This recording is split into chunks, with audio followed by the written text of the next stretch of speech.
நம்ம எங்க வந்திருக்கோம்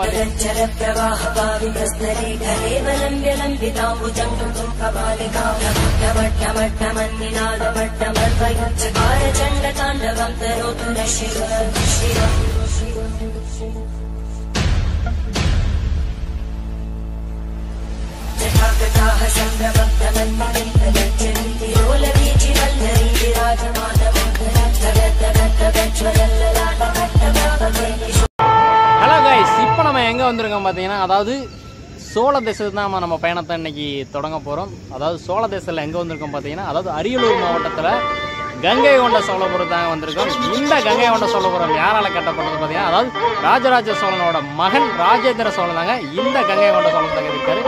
வாங்க இன்னைக்கு நம்ம ஃபுல்லாக வந்து சுற்றி பார்க்க போகிறோம். நெக்ஸ்ட் பார்த்தீங்கன்னா இதாங்க என்ட்ரன்ஸு.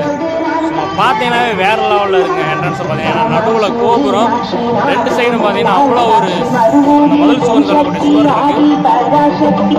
நல்லா நம்மளை வர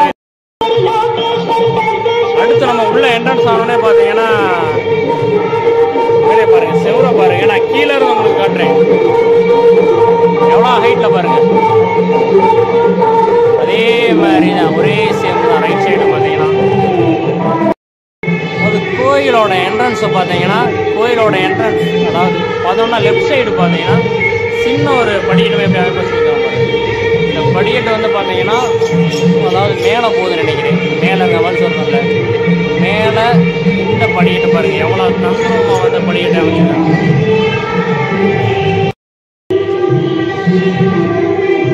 மேலே இந்த பாருங்க, இந்த இடத்துல நடந்து போகிறப்ப அவ்வளோ ஒரு ராஜ நடமே சொல்லலாம். ஏன்னா அவ்வளோ அழகாக இருக்கு. இந்த கோபுரத்தை பார்த்து நம்ம நடக்கிறப்ப அவ்வளோ அழகாக இருக்கு. நந்தியை பாருங்க. நம்ம வந்து சைடில் பார்த்தீங்கன்னா பார்த்தீங்கன்னா இந்த மதில் சுவரை தாண்டி வந்துட்டா ஃபுல்லாகவே பார்த்தீங்கன்னா உங்களுக்கு மதில் சுவர் தான். சுற்றி சுற்றி கருங்கால செய்யப்பட்ட கல்லே தான். நம்ம உள்ளே வந்தோடனே பார்த்தீங்கன்னா தீவை ஏற்றுற மாதிரி ஒரு செய்வாங்க. அதை நம்ம பாருங்க. இதே பார்த்தீங்கன்னா எவ்வளோ ஹைட்டாக இருக்கு பாருங்க.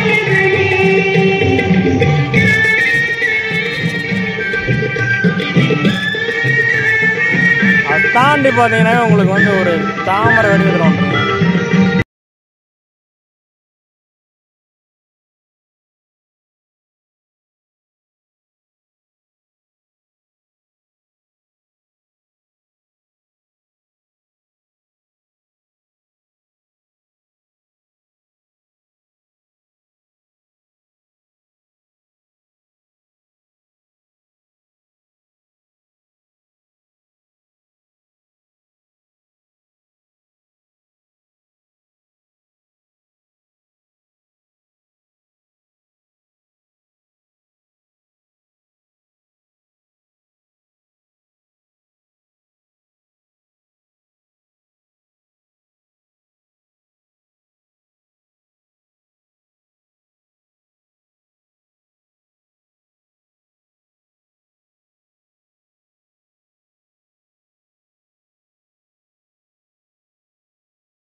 உள்ளே வந்தோடனே எல்லா கோயிலையும் பார்த்தீங்கன்னா இல்லை என்னன்னு வருவோம், நந்தி இது மாதிரி சின்ன சின்ன தெய்வங்களை வழிபட்டுட்டு ஸ்ட்ரெயிட்டாக போவோம். என்ன கேனெல்லாம் வந்து பார்த்தோன்னா பார்த்தீங்கன்னா அதாவது நம்ம இப்போதைய யூஸ் பண்ணுற பேஸ் மட்டும்னு சொல்லுவோம். அந்த லெவலே பார்த்தீங்கன்னா ஹைட்டாக இருக்குது. ஆனால் டேரெக்டாக ஏற முடியாது. நம்ம சைடில் போய் ஏற மாதிரி தான் பாதை அமைச்சிருக்காங்க. எந்த கோயிலுக்கு வந்தாலும் பார்த்தீங்கன்னா மேக்ஸிமம் வந்து சுற்றி ஒரு லெஃப்ட் சைடு போய் தான் சுற்றி போவாங்க. நம்ம லெஃப்ட் சைடு போகலாம். பாருங்கள் எவ்வளோ பெரிய என்ன சொல்கிறது கோட்டமாயினே இருக்குது. நம்ம ஒரு கோயில் மாதிரி இதை எடுத்துக்கான்னு தெரில, கோட்டை அந்த லெவலில் இருக்குது. அது மாதிரி இருக்குது. இது வழியாக பார்த்தீங்கன்னா கோயிலுக்கு போகிற உள்ள இதான் கோயிலுக்கு போகிற உள்ள வழிங்களா சாயமுட? வேற வழி இல்லை, அந்த வழிங்களா? இதெல்லாம் மெயின் உள்ள போயிட்டு சாயமுட்ட இல்லை. சரி,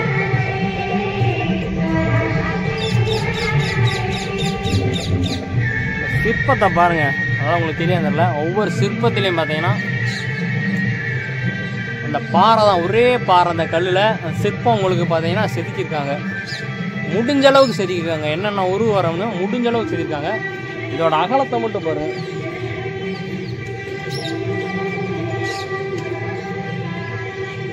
ஃபுல் அண்ட் ஃபுல்லாக ஆகலாங்க. எவ்வளோ பாருங்க, ரொம்பவே லென்த்து. கோயிலோட கோபுரத்தை பாருங்கள். அச்சசலாக பார்த்தீங்கன்னா எப்படி என்ன சொல்கிறது, நம்ம தஞ்சை பெரிய கோயில் லெவலுக்கு தாங்க சொல்லலாம்.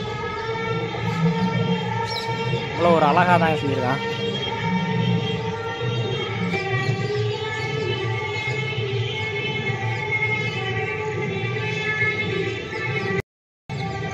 அதாவது இந்த இடத்துல பார்த்தீங்கன்னா ஒரு நந்தி இருக்குங்க. இந்த நந்தி அதாவது உண்மையிலே செஞ்சதே இப்படியா இல்லை வந்து ஏன்னா ஒரு சேஃபாக நேராக இருக்க மாதிரி செய்வாங்க. இந்த நந்தி பார்த்தீங்கன்னா செஞ்சதே பார்த்தீங்கன்னா ஒன் சைடு சாஞ்ச மாதிரி தான் இருக்குது. இருக்கிற பொசிஷன் பார்த்தீங்கன்னா கோயிலுக்கு, அதாவது கோயில் பிறகு நம்ம வந்து இந்த ஒரு புல்தரையில் தான் வந்து இந்த நந்தி வச்சுருக்காங்க. என்ன ஒரு காரணம் தெரில. இதை பார்த்தா இது ஒரு பராமரிப்பு இல்லாதமே தெரியுது. அந்த நந்தி பார்த்தீங்கன்னா அவ்வளோ ஒரு அழகாக அவ்வளோ பெருசாக இருக்குது. இந்த நந்தி வந்து ஒரு பராமரிப்பு இல்லாதாங்க இருக்குது. அடுத்து இந்த இடத்துல எது ஒரு மண்டபம் எது இருந்துச்சான்னு தெரிலங்க. ஏன்னா அது ஒரு கட்டடமே பார்த்தீங்கன்னா கல் அங்கங்கே பார்த்தீங்கன்னா உங்களுக்கு தெரியும். இந்தா எவ்வளோ ஓர்ஸாக இல்லாமல் இந்த கல் நீட்டிகிட்டு இருக்க மாதிரி பண்ணியிருக்காங்க. ஆனால் ஃபுல் வியூவும் பார்த்தீங்கன்னா உங்களுக்கு வந்து எங்கிட்ட ஒரு மேலே போய் ஏற முடியுமா தெரியல.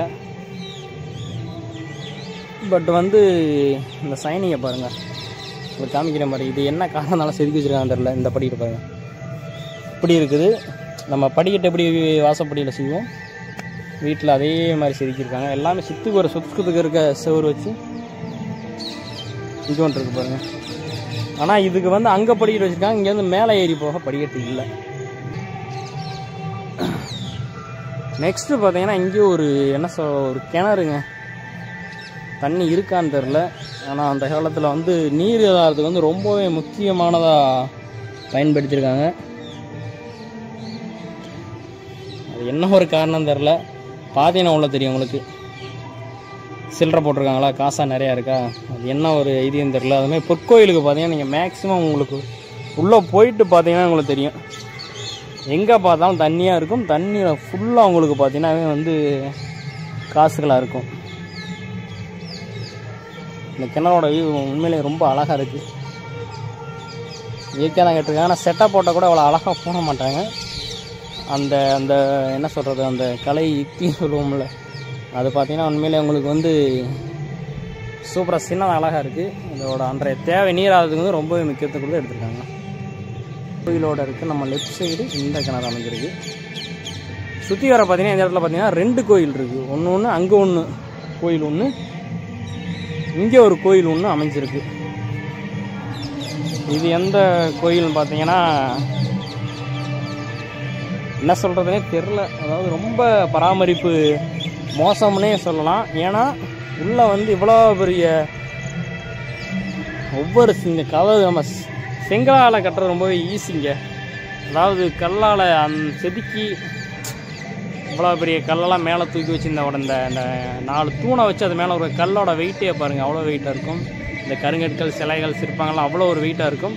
பட் வந்து உள்ளே வந்து சிலை இல்லை. சிலை இருக்கிறதுக்கு பொருள் ஒரு யூஸ்ஃபுல்லாத ஒரு மரம் தான் வச்சுருக்காங்க. ரொம்பவே அது வருத்தமாக இருக்குது.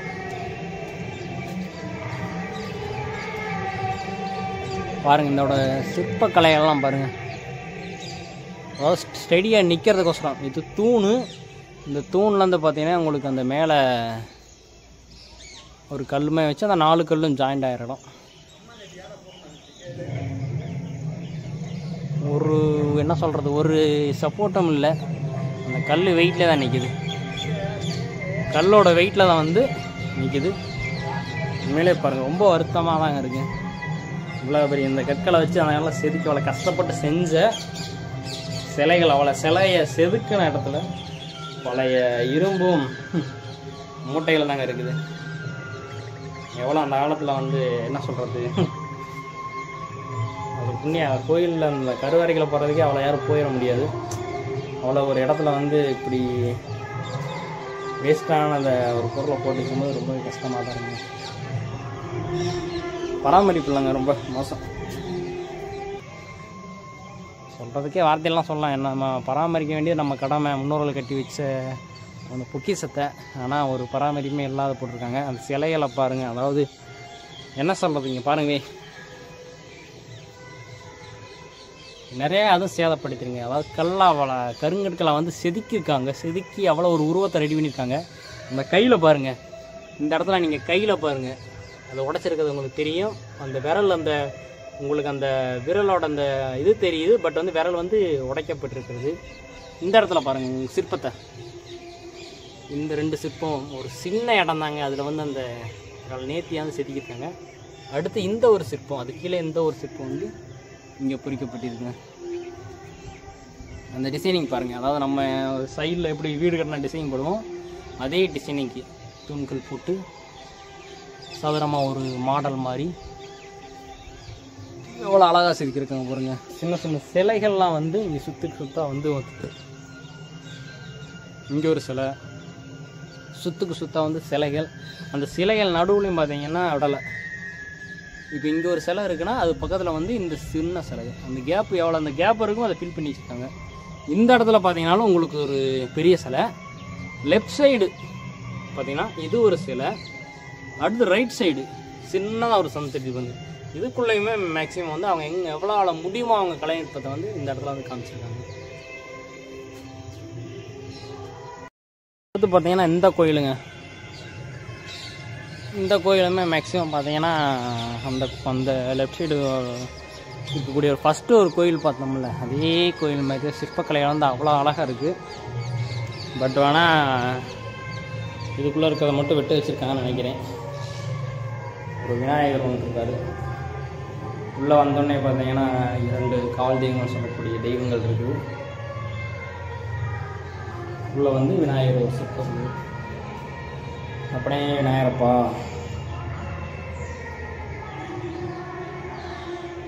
இந்த இடத்துல ஒரு வந்து கதவு ஒன்று இருக்குங்க, இந்த இடத்துல போகக்கூடிய. அதாவது மேக்ஸிமம் பார்த்தீங்கன்னா ஒரு கோயிலில் பார்த்தீங்கன்னா 4 சைடுமே பார்த்தீங்கன்னா கதவு வச்சுருப்பாங்க. எந்த கோயிலில் எடுத்துக்கிட்டாலும் அதே மாதிரி தான் இந்த கோவிலுக்கு வந்து உங்களுக்கு வந்து பார்த்தீங்கன்னாவே அமைச்சிருக்காங்க. பேக் சைடும் பார்த்தீங்கன்னா அவங்க நீர் ஆதாரத்துக்கு கொண்டு போகக்கூடிய ஒரு கால்வாய் இருக்குது. மழை நீரை வந்து அவங்க சேமிச்சிருக்காங்க. பட் வந்து மழை இப்போ இல்லை நம்ம தெரியல, ஆனால் தண்ணி இருக்கு பாருங்கள். சுத்தம் வரக்கூடிய மழை நீரை வந்து ஏன்னா மேக்ஸிமம் வந்து ஃபுல்லாக கல்லாக பதிச்சுட்டாங்க. அவங்க வந்து ஃபுல் அண்ட் வந்து சுற்றி வர கல் போச்சுனால இங்கே இருக்க தண்ணியில் வந்து சேகரிக்கிறதுக்கு பார்த்தீங்கன்னா சுத்து நம்ம காம்பவுண்ட் சவரை சுற்று இருக்க ஒரு கால்வாய் அமைச்சு வந்து அந்த நீரை வந்து சேமித்து அவங்க நீதாரத்திற்கு வந்து பயன்படுத்தியிருப்பாங்க. அங்கே பாருங்கள் நிறையா தூண்கள் வந்து இதுக்கு பின்னாடி நம்ம போக முடியாது, கூட்டு போட்டிருக்கு, போனால் தான் நம்ம அதை பார்க்க முடியும். பட் வந்து பேக்ரவுண்ட்னு இடம் இருக்குது பின்னாடி, அந்த இடத்துல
பாருங்க, சொல்லவே முடியல என்னால். ஏன்னா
கிணறு ஒன்று இருக்கு.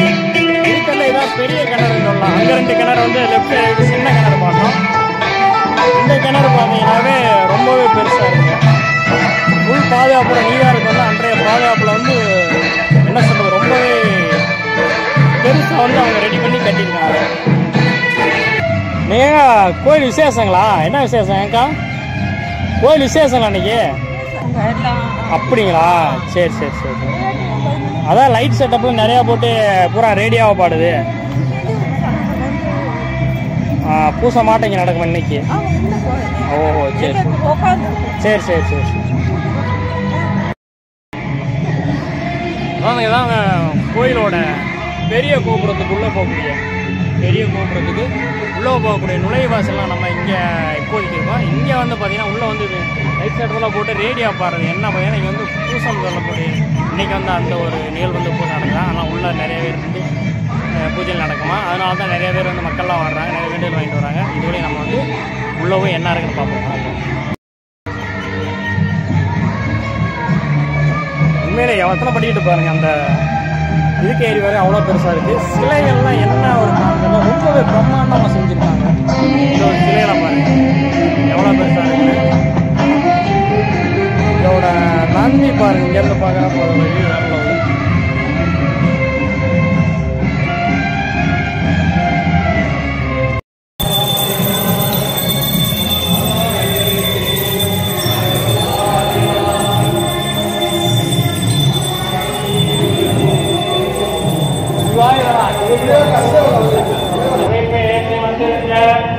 பூசகர்கள் அனைவருக்கும் வருக வருக என்று கூறி சிவபூஜையை முழுமையாக நிதானமாக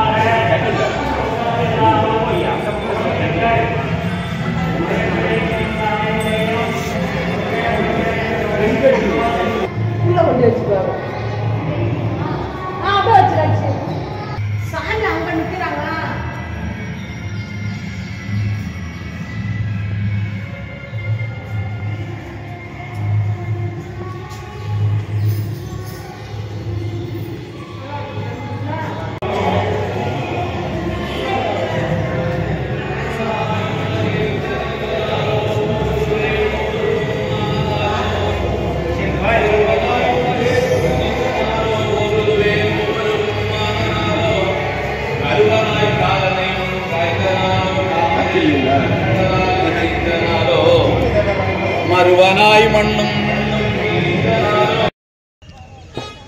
அதாவது கோயிலுக்குள்ளே உங்களுக்கு பார்த்துருப்பேன், உங்களுக்கு வீடியோவில் காமிச்சிங்க பார்த்துருப்பேன். அதாவது இன்றைக்கி வந்து பார்த்தீங்கன்னா கிட்டத்தட்ட ஒரு 30-40 பேர் கிட்டத்தட்ட இருப்பாங்க. அதோட இன்றைக்கி வந்து